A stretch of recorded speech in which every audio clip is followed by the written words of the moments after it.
Good afternoon, everyone.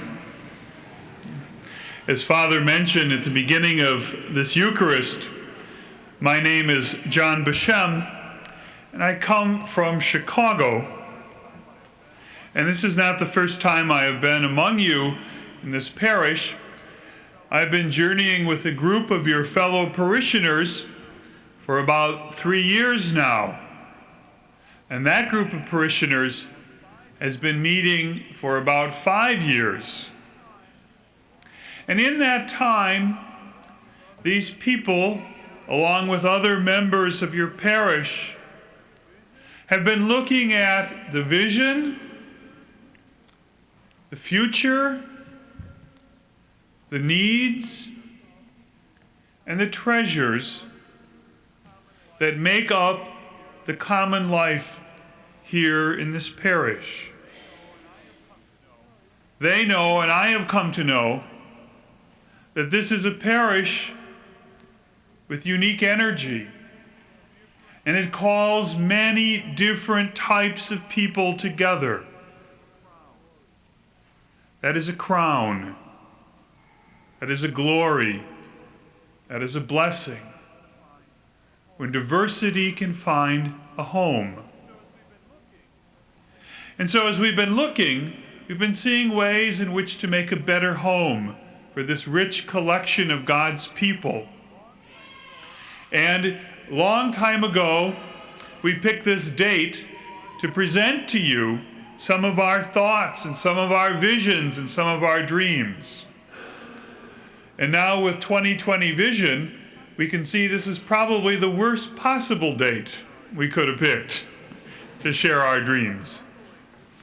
I have heard rumblings in the United States, but coming up to visit you this weekend, it's beginning to dawn on me the full measure of the issues that confront you as a people and a nation.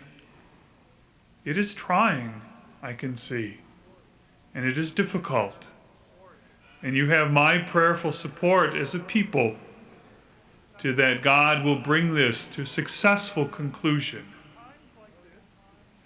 In times like this, or in times of any intersection or crossing, maybe the parable presented to us by Jesus today is the most appropriate.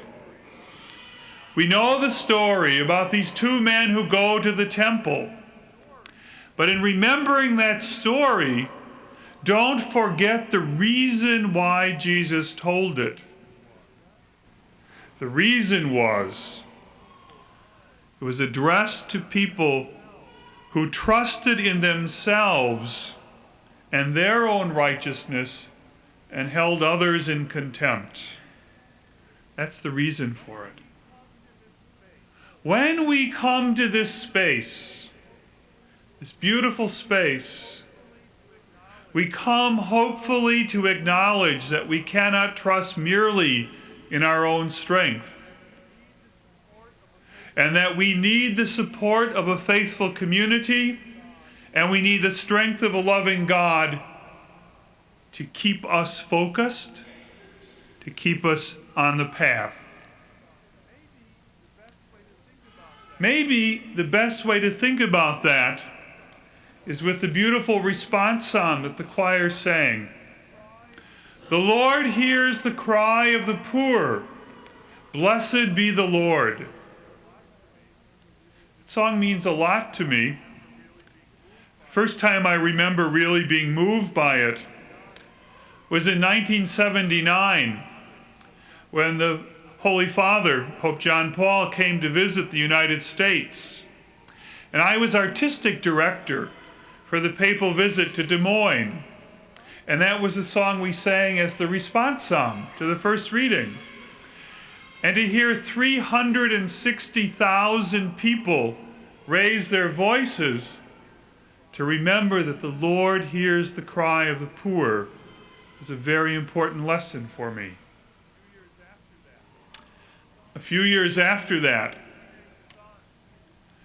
the teenage son of some good friends of mine was murdered. And we sang this same hymn at his funeral. And there in that darkness, dark, dark, dark, we realized again that the Lord hears the cry of the poor. And we tried to find a way to bless the Lord. It dawns on me then that poverty is not just about material possessions.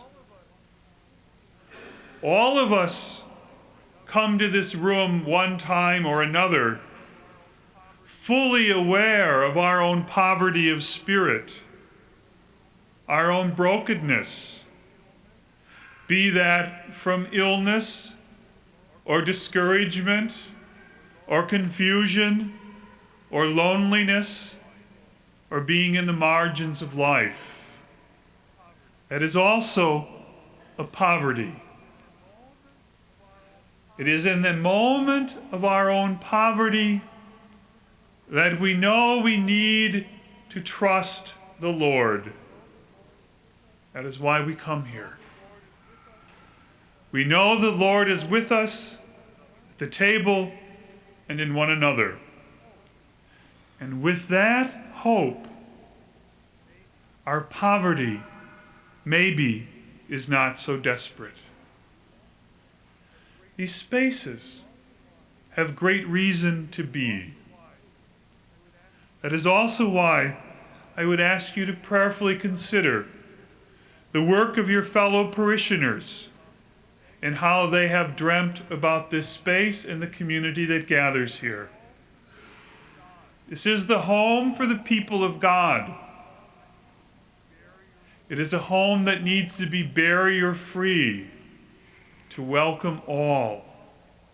It is a home where all can see and hear. It is a home where we know that the Eucharist is central to our lives. There's a model in the back. There are some drawings. They are part of an ongoing conversation. I merely ask you to take some time to look at them and to consider them out of your own heart, out of your own richness, and out of your own poverty, and see where the Lord is leading us. As great issues face you as a people, there are issues that face us as a parish. This is one of them. Whenever I am confronted with something important, it is helpful for me to remember the words of the Native Americans who say, whenever a great decision is before the tribe, and a parish is like a tribe, whenever there's a great decision, put on the mindset of 7 generations. How is it that we preserve the treasures that have been given to us from the past by our grandparents, our great-grandparents, and our great-great-grandparents? How do we reverence this? How is it also that we write our own chapter of faith in this time and in this place? But above all, how do we nurture the future? Our children, our children's children, and our great-grandchildren. So we're at a crossroads in many ways. The parable speaks true.